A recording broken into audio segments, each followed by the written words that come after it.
Selamat datang di podcast Orang Kita.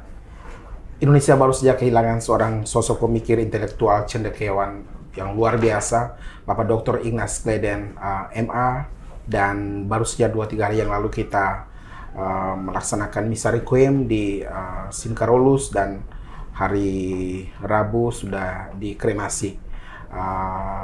Yang melakukan kremasi misa dipimpin oleh Pater Charles Beraf, SPD. Dan Pater Leo Gledden, SPD. Kita mengingat luar biasanya seorang Ignaz Gledden, dan Pater Charles Beraf menulis langsung siapa itu sosok Ignaz Gledden di koran Kompas di hari edisi Selasa tanggal 23 Januari 2024. Kita akan berbicara tentang sosok Ignaz Gledden, tapi juga selain itu juga berbicara tentang siapa itu Pater Charles Beraf, SPD. Beliau yang hari-hari 8 tahun terakhir ini mendedikasikan dirinya sebagai pastor paroki di paroki Detu Keli di Keuskupan Agung Ende, juga menjadi ketua dari pusat studi research penelitian untuk Detu Keli, dan juga ketua dari P4S di Detu Keli. Beliau lulus dari Seminari San Domingo Hokeng, kemudian melanjutkan novisiat Sang Sabda Kuwu, dan kemudian ke STF Kaledelero, ditabiskan menjadi pastor di tahun 2007, dan pada tahun 2014 dikirimkan oleh SPD ke Manila, ke Filipina untuk belajar sosiologi pedesaan. Itulah mengapa dalam 8 tahun terakhir beliau mengimplementasikan ilmu sosiologi pedesaannya dengan umatnya di paroki Detu Keli. Kita bagi segmen bincang-bincang kita dengan 2 topik besar itu, tentang sosok Ignaz Gledden sang pemikir, dan sosok Pater Charles Beraf di sisi yang lain, yang juga seorang pastor SPD, tapi juga sering menulis tentang pemikiran-pemikiran tokoh-tokoh hebat. Selamat sore. Selamat sore. Kakak Pater, kita bertemu lagi setelah sama-sama di Kuwut. Kakak Pater 97 sampai 99. Ya. Saya 98 sampai 2000 nanggung. Jadi Kakak Pater menulis tentang Pak Ignaz Gledden. Dan langsung diterbitkan oleh Kompas. Dan kami melihat bahwa Kakak Pater Charles ini sudah sering lah menulis di Kompas beberapa kali. Dan termasuk rutin. Termasuk yang cukup sedikit dari pastor di Flores yang menulis rutin tentang aspek-aspek besar, isu-isu sosial di Kompas. Bagaimana, Pak Pater? Saya dengar Pak Ignaz meninggal itu pada saat saya di bandara Ende, dan perasaan kehilangan. Dan saya pikir itu kesempatan beberapa jam waktu transit di Labuan Bajo. Saya kira itu menjadi kesempatan untuk internalisasi, jadi refleksi ke dalam tentang sosok Ignaz itu. Dan saya bilang, aduh, ini kita kehilangan tokoh. Jadi masyarakat Indonesia kehilangan tokoh, tapi gereja juga kehilangan tokoh besar ya. Dan dia punya jasa besar sekali. Oke, saya ambil kesempatan di Labuan Bajo, di restoran 7 jam, jadi tibanya jam 8 pagi pesawat dari Ende. Lalu coba saya ambil kesempatan, oke, sambil makan, sambil minum di restoran, saya ambil tempat yang tenang, saya coba menulis itu. Dan itu di hari Senin? Ya, dan menulis dari hati itu. Jadi saya pikir, aduh, apa yang saya mau bisa abadikan Pak Ignaz ini. Dan siang itu saya coba kirimkan ke Kompas. Dan ternyata diinformasikan malam itu bahwa, oke, besok diturunkan. Ya, seperti itu. Apa yang mau Pater Charles sampaikan melalui tulisan yang masuk halaman opini tersebut? Dan tulisan tersebut itu, Kakak Pater, viral di kalangan diaspora, bahkan di kalangan-kalangan pemikir di hari Selasa pagi. Itu cukup viral, artinya jarang sebuah tulisan tentang seorang tokoh yang kemudian dibicarakan oleh cukup banyak orang. Ignaz itu kaya sekali. Jadi saya pertama mau menulis tentang apa ini. Jadi sebenarnya tulisan itu mau tarik saja benang merah dari sosok Ignaz dengan pemikirannya. Jadi saya pikir dalam tulisan itu saya sampaikan bahwa yang kuat saya lihat pada Ignaz itu bagaimana memaknai sesuatu yang sederhana sekalipun. Itu kekuatan dia.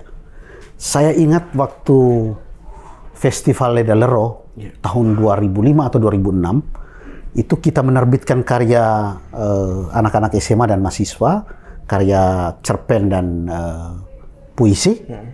Lalu penerbit Ledellero itu memberi judul buku itu Tapak-tapak Tak Bermakna. Kita mengundang Pak Ignas untuk membedah buku itu. Dan Ignas dengan argumentasinya dia bilang, bukan tapak-tapak tak bermakna, buku ini harus diubah judulnya menjadi makna-makna tak bertapak.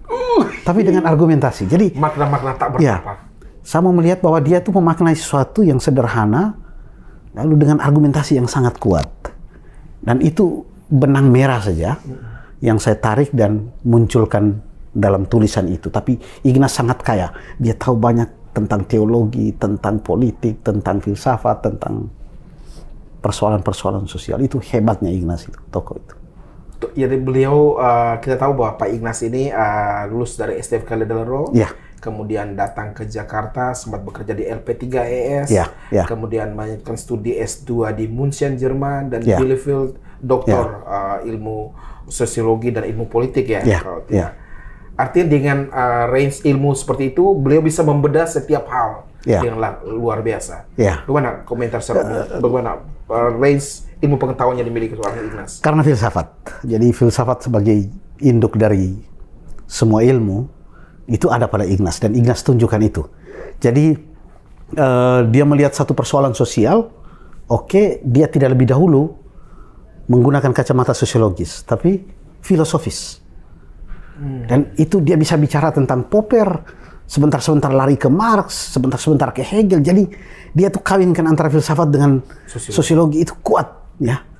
Dan itu menurut saya itu satu pendekatan baru di kalangan ilmuwan sosial Indonesia yang cenderung positivis, ya, cenderung empiris, ya, lihat hanya toh persoalan sosial dengan kacamata sosiologis. Tapi Ignas dia kawinkan semua itu, filosofis dan sosiologis dia kawinkan. Itu kuatnya pada Ignas, ya. Dan saya pikir ini sosok mesti diangkat, dan satu pendekatan baru dalam jagat ilmu pengetahuan sosial. Saya secara pribadi juga belajar banyak dari dia, menggunakan kacamata filsafat untuk melihat hal sosial. Jadi sebelum ke sosiologi, kita bisa merambah ke filosofi macam itu. Jadi filsafat sebagai the mother of science, ilmu dari ilmu pengetahuan, dan beliau mendapatkan itu sejak dari seminari, kemudian Seminari Agung Ledellero, seperti tulisan Kakak Pater Charles. Model pendidikan seminari dan seminari Ledellero, seminari tinggi Ledellero, itukah yang mempengaruhi cara berpikir Pak Ignas dan tokoh-tokoh lain seperti Daniel Akidai? Saya kira itu salah satu, tetapi dasarnya sebenarnya itu pendidikan dalam keluarga. Dan Ignas itu dari cerita dia itu sangat disiplin, ya, di keluarga. Bapaknya seorang guru dan itu dididik dengan disiplin yang kuat sekali, dan itu membentuk karakter mentalitas anak-anak mereka, termasuk Pak Ignas. Dan dia membaca karya-karya besar pemikir-pemikir Indonesia dulu itu sejak dari dini, dari seminari menengah, dan dia sudah mau menulis. Ketika Frater itu kan dia sudah bisa menulis di basis majalah sastra, Budaya Jaya, Horizon, seperti itu. Jadi nyali intelektualnya itu sudah ditumbuhkan dari sejak remaja. Seolah-olah dia berteman baik dengan para pemikir yang ada di Jakarta, ada di ibu kota. Itu Ignas pikir itu dia di saat itu, di masa itu yang akses informasi masih sangat terbatas. Tetapi dengan kedisiplinan dan ketekunan membaca pemikiran, lalu berani untuk menyebarkan informasi pemikirannya ke media-media yang dikenal nasional, itu menurut saya luar biasa, dan tidak semua orang punya nyali itu, ya. Dari itu kampung harus punya nyali, ya. Harus punya nyali. Dan hebatnya Pak Ignas dia hanya menulis di media-media besar, hanya Kompas, Tempo, Prisma. Kalau untuk yang filsafat dan sosiologi. Tetapi kalau diminta untuk menulis atau juga berbicara tentang hal yang memang tidak dikenal secara nasional, tetapi lokal saja, itu dia dia selalu mengiyakan. Jadi saya tuh kira yang saya bilang tadi, hal yang sederhana dia selalu memaknai secara lain. Jadi dia tuh selalu menarik sesuatu yang bahwa yang sederhana ternyata ada hal yang bermakna, berarti di sana. Betul, saya ingat juga sebuah tulisan beliau di edisi khususnya Kompas di saya lupa tahunnya, yang beliau menulis 1 halaman puisi dan prosa dalam politik Indonesia. Itu menarik ketika beliau membedah setiap sosok presiden Republik Indonesia. Iya, benar. Ada Presiden Soekarno misalnya, itu cenderung dalam peta pemikiran seorang Ignas itu menerapkan puisi. Soeharto adalah prosa. Dan saya tidak lupa lagi apakah Gus Dur itu puisi itu, tapi garis besarnya beliau bisa membedah seorang sosok leadership yang kemudian itu ditarik ke ranah sastra. Pernah saya membayangkan Pak Ignas mungkin kurang berminat dalam hal musik. Oh, ternyata tidak. Ya, jadi kita pernah meminta dia untuk memberi kata pengantar untuk karya Ivan Nestorman. Ya, musisi ini. Dia kira-kira berbicara dari sisi mana? Karya Ivan itu mau bilang puisi, prosa juga tidak. Jadi saya kira Pak Ignas menyebutnya itu sebagai prosa lirik waktu itu. Dan kita menunggu kata pengantarnya, prolog buku itu. Dia memberi judul prolognya itu Partitur Tanpa Notasi. Keren sekali dengan argumentasi yang bagus. Partitur tanpa notasi. Tanpa notasi. Jadi dia melihat bahwa Ivan itu memang sedang bernyanyi dengan tulisannya itu, ya, tetapi tanpa notasi itu dalam karya itu. Jadi luar biasa bahwa dia bisa bedah semua hal itu dengan luar biasa. Satu yang menarik, sebagai beliau kan juga dianggap sebagai kritikus sastra. Karena memang membedah cukup banyak karya-karya sastra. Yang salah satu yang cukup banyak dibahas tentang beliau menulis untuk kata pengantar catatan pinggir kedua, Gunawan Muhammad. Seorang Gunawan Muhammad yang sekaliber itu ditulis sebagai seorang penyair dan wartawan, tapi dalam kontes-kontes tertentu dia dianggap hanya memahami sebuah isu secara fragmen. Ya, Gunawan Muhammad dikritik tidak memahami sebuah persoalan secara komprehensif. Itu tergambar dalam catatan pinggir yang terkesan prosa lirik, tapi kemudian berhenti tanpa ada sebuah solusi. Itu kritik Ignas terhadap GM. Tadi dia puji-puji GM juga bahwa seorang wartawan tetapi sekaligus seorang penyair. Jadi itu wartawan berhubungan dengan fakta, tetapi bahwa kelebihan dari GM itu bahwa dia menarik makna melampaui fakta itu untuk menarik makna dari fakta yang dari informasi, dari fakta, dari berita macam itu. Jadi dia posisikan diri itu sebenarnya untuk semua tidak semua wartawan seperti itu, ya, di tegangan antara fakta dengan makna itu. Dan GM itu berhasil. Itu dia tegangan antara makna dan fakta itu. Jadilah seorang GM. Penyair, kum wartawan. Ya, begitu. Satu buku yang cukup dibahas tentang Ignas Kleden, buku tentang fragmen sejarah intelektual. Kakak Pater. Di dalam ini beliau memang buku ini tidak ditulis sebagai buku asli, karena memang tokoh-tokoh yang dibahas dalam buku ini adalah buku sosok-sosok yang ditulis terpisah. Misalnya Soekarno ditulis untuk kepentingan buku tertentu, begitu pula sastrawan Putu Wijaya ditulis untuk kepentingan tertentu. Tapi kemudian dijahit sebuah kata pengantar yang luar biasa oleh beliau sendiri, oleh Ignas Kleden, betapa beliau membedakan cendekiawan, intelektual, dan sekedar ilmuwan. Ilmuwan tuh bisa, menurut beliau, menurut Ignas, ilmuwan menggunakan ilmu untuk kepentingan dia mendapatkan uang. Ketika seorang profesor, seorang doktor, belum tentu seorang intelektual, ketika tidak ada value. Jadi Ignas Kleden menyatakan bahwa intelektual, cendekiawan, dia adalah menggunakan instrumen ilmunya untuk menghasilkan value. Bagaimana Kak Pater? Saya pikir sentilan yang menarik karena dalam buku ini juga dia mengutip filsuf Hegel misalnya, yang menyinggung soal pendidikan. Jadi pendidikan itu mesti membentuk orang untuk melampaui yang subjektif. Jadi melihat yang objektif. Jadi pendidikan harus bisa membentuk orang untuk tidak berhenti pada yang subjektif, tapi untuk melihat sesuatu yang objektif. Dan saya pikir kalau seorang intelektual, seorang cendekiawan, saya pikir dia melampaui kepentingannya sendiri untuk melihat kepentingan yang lebih besar. Dan itu saya pikir ketokohan Pak Ignas juga ada di situ. Ya, dia seorang yang sangat sahaja, ya, bukan seorang yang gampang sekali untuk show atau apa, untuk unjuk diri atau mencari panggung. Tapi seorang yang sangat sahaja dan dari kesunyian dia menghasilkan karya-karya yang berguna untuk banyak orang. Jadi melampaui yang subjektif untuk menemukan yang objektif. Ya. Itu menarik, yang sahaja. Bayangkan Kakak Pater, di tengah yang beliau begitu kesohor dengan nama besarnya, beliau tidak bergenit-genit ria, misalnya diundang ke televisi untuk kemudian menjadi pengamat politik, pengamat sosiologi, kemudian mengomentari situasi politik, situasi yang kemudian bisa saja mendapatkan tawar menarik ya dari situ. Apakah kesahajaan itu bawaan dari keluarga, yang dari seorang guru sederhana di Waibalun, atau juga karena memang kesahajaan juga diajarkan di seminari yang kita makan aja susah di dalamnya, seperti apa? Saya pikir dua hal itu ada, tapi juga komitmen pribadi Pak Ignas ya, untuk tetap berakar dengan keilmuan dia, ya. Jadi tidak gampang untuk diseret oleh satu kepentingan tertentu atau diseret oleh suatu kelompok tertentu. Dia punya sikap benar, tetapi dia berjuang untuk melampaui itu supaya jangan sampai diseret-seret itu, seperti terperangkap atau terjebak dalam kepentingan yang sebenarnya instan dan fragmentaristik. Jadi saya pikir itu didikan dari keluarga, ya, kedisiplinan termasuk mendisiplinkan diri dalam keilmuannya.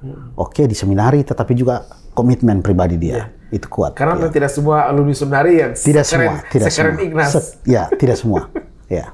Ya, saya menyadari diri saya, walaupun belajar di seminari Batloko, lagi novisiat, ini luar biasa sosok ini. Jadi benar kata Kakak Pater, melampaui subjektivitas diri untuk mendapatkan objektivitas yang berguna bagi pemikiran-pemikiran hebat.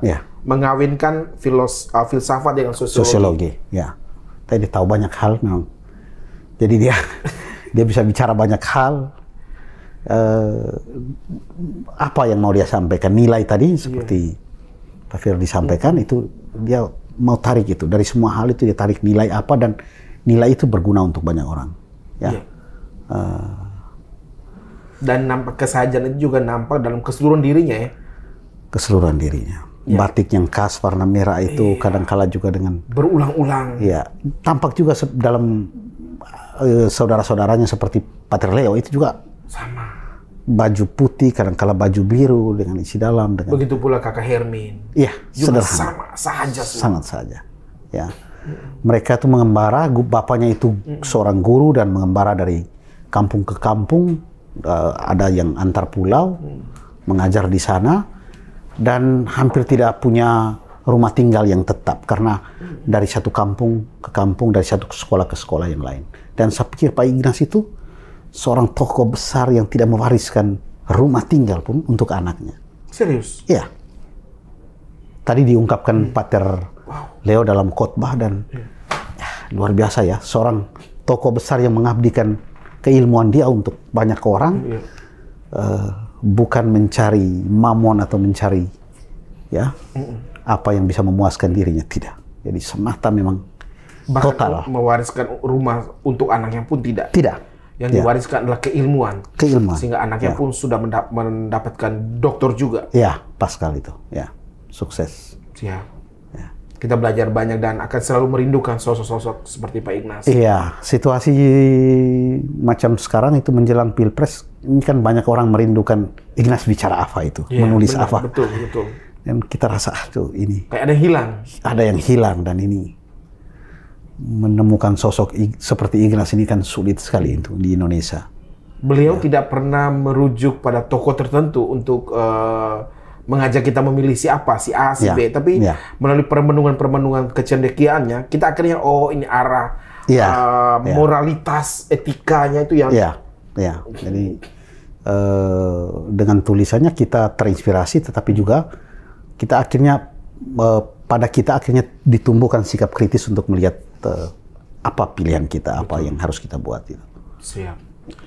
Kita doakan yang terbaik untuk Kakak Ignas kita.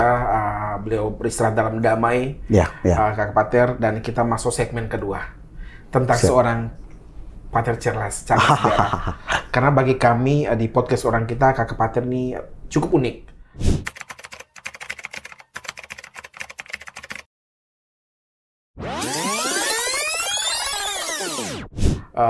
pastor, tapi kemudian seorang yang memahami sosiologi pedesaan dan menerapkan itu.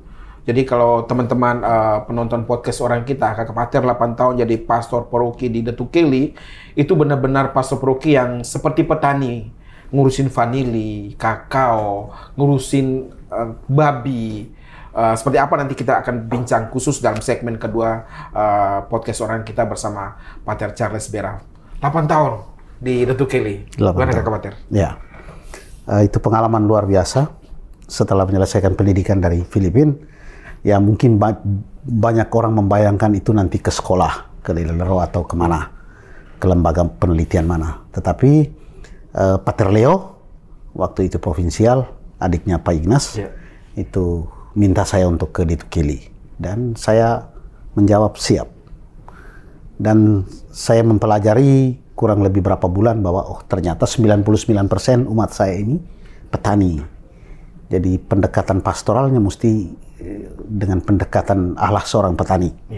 Jangan sampai saya terlalu jauh di atas, lalu lupa untuk mendarat dengan konteks hidup mereka itu ya. Artinya menyadari itu sehingga pastor tidak hanya berhenti di mimbar ya. Iya. Tapi kemudian kami harus sampaikan apa adanya bahwa cukup banyak pastor yang hanya di paroki, hanya bergerak di hari Sabtu Minggu untuk berkhotbah, kemudian diundang untuk memimpin misa, tapi berhenti. Tapi Pater Charles berbeda pola pastoralnya. Apakah karena memang SVD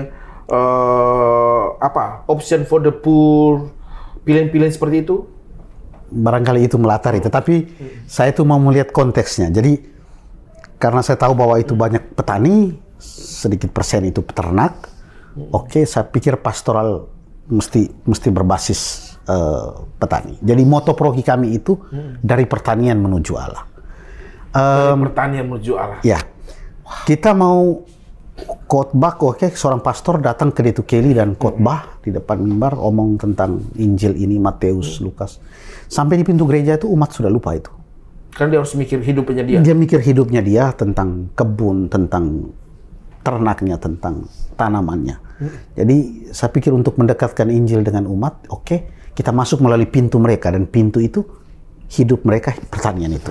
Ya, sekarang memang kita mulai kembangkan pelan-pelan dengan agrowisata, agroliterasi. Dengan pertimbangan tadi bahwa umat juga terus belajar melihat kebun itu sebagai bagian dari cara mereka beribadah. Dan saya pikir tugas seorang imam bahwa itu tugas utama menyelamatkan jiwa-jiwa, tapi dalam arti kalau dalam konteks pengalaman saya di paroki itu mesti membawa hidup umat ke dalam dan melalui sakramen. Jadi sakramen itu boleh dirayakan, tetapi sakramen yang berbasis pada hidup umat, keseharian mereka itu. Jadi berkebun pun itu beribadah. Beribadah. Jadi dalam itu yang saya bilang tadi agroliterasi, itu kita membuat perhentian di tengah kebun, 14 perhentian, tapi yang mau diwartakan Yesus adalah seorang petani. Jadi kalau mau pikul salib untuk seorang Detukeli itu artinya bertani sungguh-sungguh. Jadi literasinya itu dalam arti bahwa tanaman-tanaman itu kita buat semacam tulisan kecil untuk menjelaskan anak-anak sekolah, anak-anak kecil yang dari bawah boleh belajar bahwa ini jali-jali, ini sorghum. Ya, jadi ini fungsinya untuk apa? Jadi mereka masuk kebun tapi juga sambil belajar seperti itu. Literasi pertanian. Iya, agroliterasi. Agrowisata, agroliterasi macam itu ya. Artinya ketika ini kan bukan sebuah hal biasa, tapi disengaja, disiapkan. Ada konsepnya, dan itu Kakak Pater belajar di Filipina, di sosiologi pedesaan. Yang kemudian diterapkan. 8 tahun, apa yang kira-kira iman umat tadi dari pertanian menuju Allah. Seperti apa warga umat paroki Detukeli memahami apa yang Pater lakukan? Memang tantangan terbesar itu sumber daya manusia. Jadi saya ambil contoh. SVD minta supaya paroki-paroki SVD misalnya harus menunjukkan kekhasan sebagai paroki SVD. Antara lain baca kitab suci dan sharing kitab suci. Ini minta umat untuk baca kitab suci, dengan tampilan kitab suci huruf yang kecil, tapi juga sebagian besar umat itu tidak bersekolah, sulit untuk membaca. Itu saya pikir itu utopis sekali itu. Ya, lalu suruh mereka sharing kitab suci, capek pulang dari kebun, lalu mereka datang harus kumpul dan sharing kapan itu. Jadi saya pikir oke, kitab suci tetap kita wartakan, tapi dengan pintu masuk tadi, pertanian. Jadi kita membuat teks-teks ayat-ayat kitab suci yang pendek, dan itu kita sertakan di dalam kebun itu, kebun paroki. Umat masuk, oke, mereka bersiara, tetapi juga mereka melihat, aduh, ini. Lalu kenyataannya seperti ini. Jadi mereka sambil belajar. Jadi saya pikir itu kerasulan kitab suci bisa juga dibuat, tapi dengan pendekatan ala seorang petani. Dan umat sekarang mulai belajar. Kita di sana iuran paroki tidak pakai duit, tapi pakai apa yang ada pada mereka. Jadi apa misalnya? Kalau misalnya dia punya batu alam 1 kubik dan dia rasa bahwa yang ada pada dia hanya batu alam, dia hantar dan sampaikan, Pater, ini saya punya. Ada kemiri, dia bawa saja kemiri ke paroki, lalu namanya oke, sudah lunas dia punya. Ya. Parokinya. Ya, jadi bukan daun merah atau daun biru uangnya, tapi apa yang ada pada mereka. Ya. Misalnya ketika yang ada babi juga mereka tinggal bawa. Silakan bawa saja. Nanti paroki mengaturnya bagaimana, diuangkan atau kemudian dipiara atau seperti itu. Menarik ya. Jadi di Keuskupan Agung ini hanya ada 9 paroki SWD ya? Iya. Dan Tukeli salah satunya. Iya. Tadi disampaikan oleh Kakak Pater bahwa dalam perjalanan kita menuju ke sini tadi mengembangkan pertanian, terutama babi misalnya, sudah ada beberapa kelompok masyarakat yang studi banding ke situ. Yeah. Bisa diceritakan bagaimana mengelola peternakan babi di Tukeli? Memang dulu waktu masa Pater misionaris Jerman, Pater Ludger Lensing, itu dia sudah buat kandang dan babi. Tetapi babi itu memang dipiara untuk makan setiap kali ada hajatan paroki. Tapi kemudian sampai daripada kandang kosong, oke, kita piara. Jadi babi-babi itu saya muat dari Nangaroro, ada juga dari Nangapenda, dari Borneo. Saya pikul saja anak babi, tidak beli.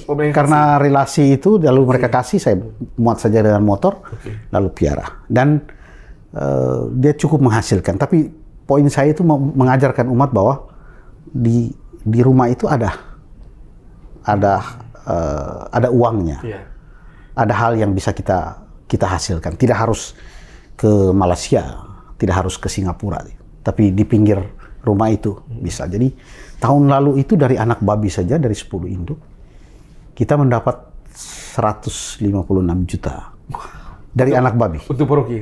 Untuk paroki. Jadi itu kemudian kita ini mau beli mobil atau tidak. Kita bangun rumah untuk tempat pelatihan pertanian tadi. Oh, ya, jadi P4S tadi. Iya, jadi siapkan infrastruktur bangunannya untuk kegiatan yang lebih besar seperti itu. Jadi hasil dari babi. Lalu kencing babi. Memang kita mayoritas Muslim lebih mengenal biourin sapi. Ya, tapi kalau biourin babi jarang. Lalu kita coba kembangkan itu dengan komposisi bahan lokal. Jadi tuba. Dalam bahasa lokal di sana tuba, saya kira. Yang biasa racuni ikan di kali. Oke.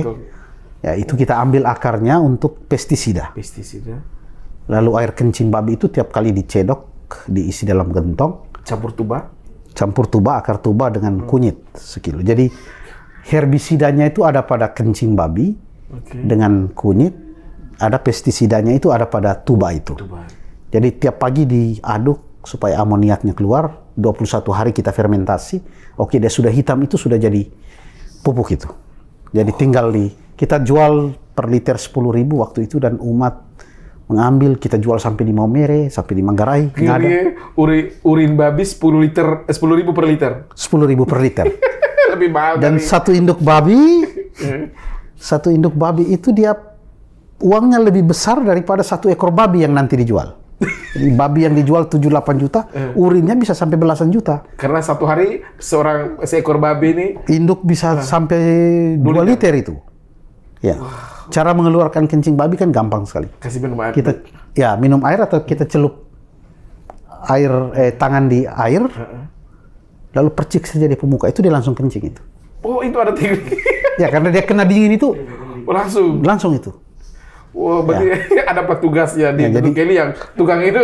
Saya selalu ganggu frater yang di sana, karyawan, saya bilang, saya celup tangan di air lalu percik dia punya muka, babi punya muka, lalu dia kencing. Saya bilang, yang keluar itu uang itu. Uang itu, sek 10.000, sek 20.000. Jadi mau cari uang itu gampang sekali itu, tinggal celup lalu percik sih. Menarik ya, jadi nilai jualnya lebih tinggi. Dan itu sudah mulai disampaikan kepada warga umat Datu Kelly. Iya, umat, terutama pembelinya itu dari umat, dan luar biasa mereka itu bebas hama karena itu dia bau, dan itu untuk penyemprotan padi atau juga pupuk dasar itu bagus sekali. Baru-baru satu kelompok keluarganya Pater Edu Dosi dari Nangapendra datang belajar di 2 minggu lalu. Datang belajar bagaimana mengolah kencing babi, dan saya harap mereka sukses itu. Ya. Menarik. Jadi babi ini benar-benar daging sudah pasti dong. Sudah pasti. Terenak lah. Ya. Kemudian fesesnya sudah jadi pupuk kandang. Jadi pupuk ya. Terus sekarang urinnya. Urinnya, ya. Saya baru dengar pertama kali nih urin. Bio urin. Ya. Dan itu sudah terus dikembangkan kepada umat. Umat pun bisa punya di kandangnya dia sendiri, dia bisa lakukan? Iya, bisa. Kalau kandang panggung juga bisa. Tinggal ikat terpal saja di bawah, tampung kencingnya selesai. Tinggal difermentasi. Jadi dengan bahan lokal. Itu yang Pater belajar di Manila juga? Salah satu? Itu teman-teman orang Vietnam yang tunjuk saya. Oke. Ya. Juga obat yang kemarin ASF serang itu, demam Afrika itu yang serang babi-babi. Oke, babi di Perogi itu bertahan. Mereka tanya, kenapa itu? Jadi saya bilang itu obatnya sederhana saja, itu daun gamal saja itu. Daun gamal. Jadi diulet, diminum, dikasih minum, selesai. Aman. ASF jauh sekali. Ya. Jadi sebenarnya pakai lokal, obat lokal ya. Alam menyediakan. Ya. Hanya kita ada ilmu atau ada kemauan untuk meraciknya atau tidak. Ya, benar. Lalu kami dengar juga di Datu Kelly juga ada porang. Iya. Bisa diceritakan, katanya porang di Datu Kelly itu sudah kayaknya terbanyak di Ende. Terbanyak, ya. Sekarang harga sedang turun itu. Iya, kan waktu itu sempat mahal tuh. Iya, tapi saya selalu ingatkan umat supaya jangan tebang buang atau cabut karena itu komoditi. Dia kapan saja bisa naik, bisa turun. Jadi seperti komoditi yang lain. Memang waktu itu kita mengikuti arus apa yang sedang gencar di umat. Waktu itu mereka cari, orang saya bilang tidak bisa hanya cari di hutan, tapi kita belajar untuk budidayakan. Maka saya waktu itu dengan satu pastor muda titipan yang mau berangkat ke Afrika Selatan, saya minta oke, kita cari di hutan. Dan cari, datang dan tanam itu. Sekarang penuh sekali itu keliling gereja, kebun paroki itu dengan porang itu. Kalau harganya lagi rendah, dipakai buat apa itu? Buat kasih makan babi bisa nggak? Bisa, daun dengan batangnya. Bisa. Umbinya tidak usah koret, lepas saja. Lepas saja di dalamnya. Ya, satu waktu dia akan naik juga itu. Jadi kebun paroki, porang, dipakai buat pelihara babi, apa lagi? Vanili. Ya. Kita kembang sekarang pangan lokal. Jadi memang pemerintah daerah di sana selalu promosikan tentang pangan lokal, tapi bukan di meja makan itu. Saya pikir itu mereka selalu lihat pangan lokal dari apa yang disajikan. Tapi kita mau kembangkan di Paroki itu pangan lokal dari hulu. Jadi bibit-bibit dulu yang dipiara, dibudidayakan oleh orang-orang tua, sekarang saya hidupkan lagi. Jadi yang Leo punya, misalnya jali-jali tadi, keomboka, ozo, sorghum, suja, semua itu ditanam. Tapi tadi dengan literasi supaya anak-anak dari bawah belajar itu. Jadi ketahanan pangan dengan perubahan iklim ini memang mencemaskan, tetapi kita coba budidayakan itu pelan-pelan dan mengajarkan kepada umat di sana. Jadi food estate versi kecil ya? Ya. Kalau negara kan dengan dananya besar, dia bisa bikin food estate sekian ribu hektar. Kita kecil-kecil. Kecil-kecil ya? Hanya untuk tempat pembelajaran untuk umat itu, seperti itu. Ya. Menarik, kekhawatiran. Berarti Kak Pater berarti dalam ketika melayani umat pergi ke kampung-kampungnya, itu selain tadi sharing kitab suci, tapi juga langsung ngomongin tentang budidaya. Tentang ternak, tentang tanaman. Ya. Ada balutan-balutan naskah kitab sucinya juga kadang-kadang? Selalu ada. Jadi kita punya metode itu seperti itu. Kalau langsung bilang, sekarang kita sharing ya, atau sekarang kita baca kitab suci, itu sulit sekali. Jadi Pater provinsial, Pater Eman sekarang saya yakinkan dia bahwa kita di Detukeli agak berbeda karena banyak faktor, maka kita memilih integrasikan dengan apa yang dihidupi oleh masyarakat. Jadi supaya itu lebih gampang masuk. Ayat-ayat kitab suci lebih gampang sampai ke sana kalau dibalut dengan, diintegrasikan dengan kenyataan hidup mereka. Seru ya. Kan murid-murid Yesus kan lebih banyak nelayan, atau ada murid Yesus yang petani? Artinya saya tidak bisa meringkik di kandang kambing kan. Siap. Itu makanya saya saya dibesarkan di daerah pantai kalau melaut. Kalau saya dapat di wilayah Mukusaki atau wilayah pantai mungkin jadi nelayan sih. Tapi karena di Detukeli 99% itu petani, maka saya masuk dengan pintu petani. Dari pertanian menuju Allah. Ya. Ini saya baru dengar pertama kali nih konsep bagaimana pastoral yang benar-benar berbasis apa yang ada di situ. Ya. Karena cenderung yang ada adalah benar-benar pastor ya menyampaikan apa dasar biblis, kemudian apa adanya yang ada di kitab suci, ajaran-ajaran gereja pada umumnya. Umat mau mengerti atau tidak, persetan itu. Tapi Kakak Pater tidak mau melakukan itu. Iya. Tapi katanya salah satu tantangan belum ada pastor rekan ya? Iya, belum ada pastor rekan sampai sekarang. Tapi bahwa saya bekerja sama dengan umat, jadi memang paroki cukup besar. Berapa ini jiwanya? 6.000-an, 7 stasi. Dan medan akses ke sana itu memang sulit. Kesulitan mungkin 1-2 tahun ini karena saya mulai bantu mengajar di Lelero. Jadi memang harus bagi waktu dengan urusan agrowisata dan agroliterasi tadi. Oh, sekarang mengajar di Lelero juga? Iya, sejak semester lalu diminta mengajar. Mengajar apa, Pak?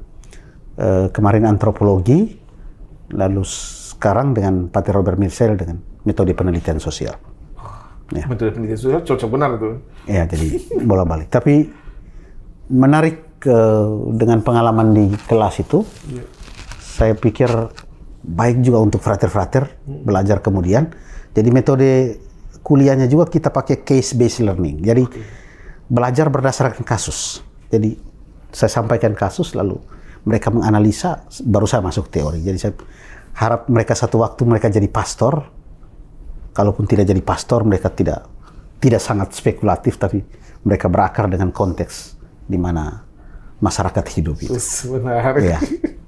Jadi Detukeli sekarang punya aset berapa ekor babi, berapa jumlah vanili? Banyak sekali. Itu vanili hampir 1.000 lebih. Iya. Vanili 1.000 lebih pohon? Iya. Wow. 1.000 lebih pohon. Sudah 2 kali panen, katanya vanili harga turun, kita cek. Jadi kita 2 kali panen itu masih simpan sekarang.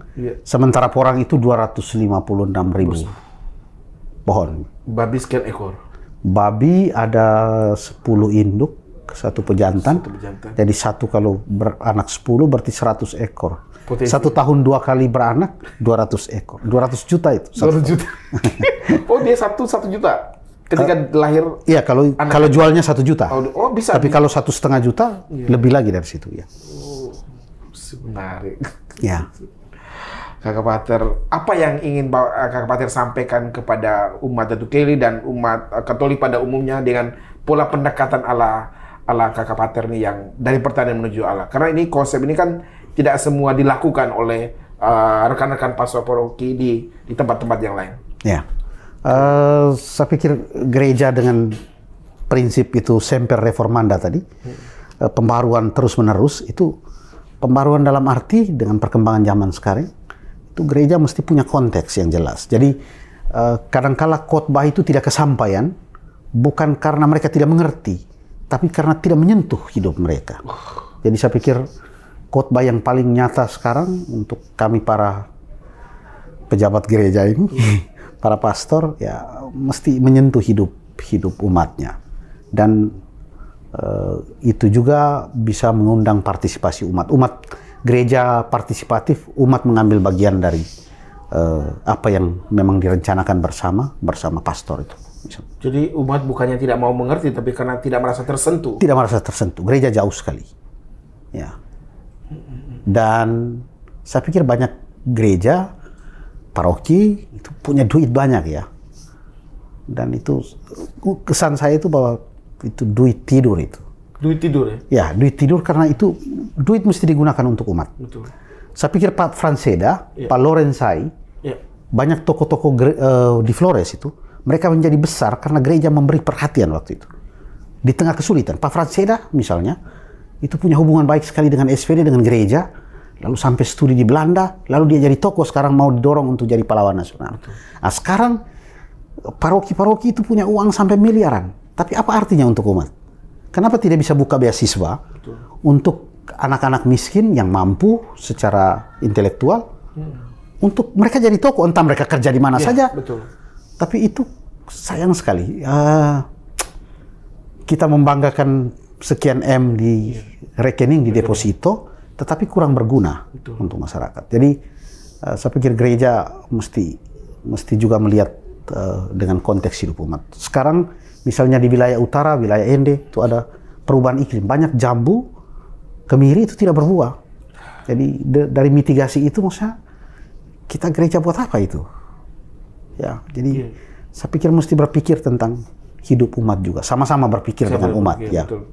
Jadi memang kalau uang nganggur ya uang tidak bertumbuh, tidak menggerakkan. Iya, karena kita bukan perusahaan, ada dana lestari. Selagi umat masih hidup itu gereja tidak akan mati, pastor tidak akan lapar. Mau tidak ada uang, tidak ada soal. Tidak akan lapar. Selama masih ada umat. Selagi masih ada umat. Justru ketika ada uang, gunakan itu untuk. Yang anehnya banyak pastor uang deposito sekian banyak M, tapi mau bangun gereja masih minta donasi juga dari umat, minta donasi menurut saya. Ini kita. Ini bentuk otokritik. Otokritik. Karena ya kami sebagai umat juga kadang-kadang juga agak sedikit menjauh dari gereja, tidak terlalu partisipasi berlebih. Padahal kami mampu, tapi kemudian mungkin karena pendekatan gerejanya tidak menyentuh. Udah biar aja deh, lihat aja deh DPP sama pastor parokinya. Benar. Itu yang sering terjadi. Padahal umat itu ada yang cukup mampu. Benar sekali. Oke, terima kasih banyak Kakak Pater. Obrolannya walaupun tidak panjang, tapi kita sudah dapat mendapatkan garis merah betapa Kakak Pater di satu sisi seorang pastor SWD yang memahami konteks pastoralnya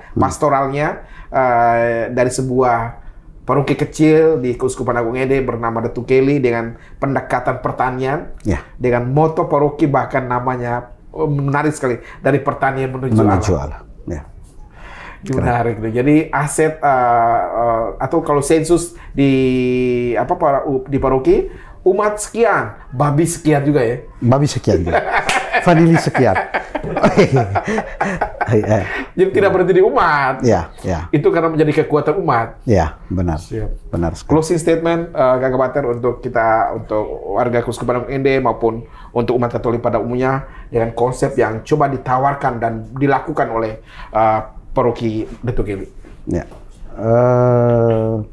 Sebagai pernyataan akhir penutup ini, saya mau bilang gereja mesti tetap harus berakar karena yang kita mau ikut itu Yesus historis. Yesus yang lahir di Bethlehem, dia hidup, tampil di muka umum di Kapernaum, dia panggil nelayan-nelayan itu. Jadi kalau kita mau ikut Yesus yang historis, gereja mesti juga gereja yang historis yang berakar pada konteks hidup umat. Saya kira itu saja. Terima kasih. Demikian percakapan menarik kami edisi podcast Orang Kita bersama Pater Charles Beraf, SVD. Pastor Paroki Datu Keli, Ketua Penelitian Datu Keli, dosen pada STF Caldera dan kolumnis Kompas. Demikian, salam manis untuk Purba Mora tercinta. Terima kasih.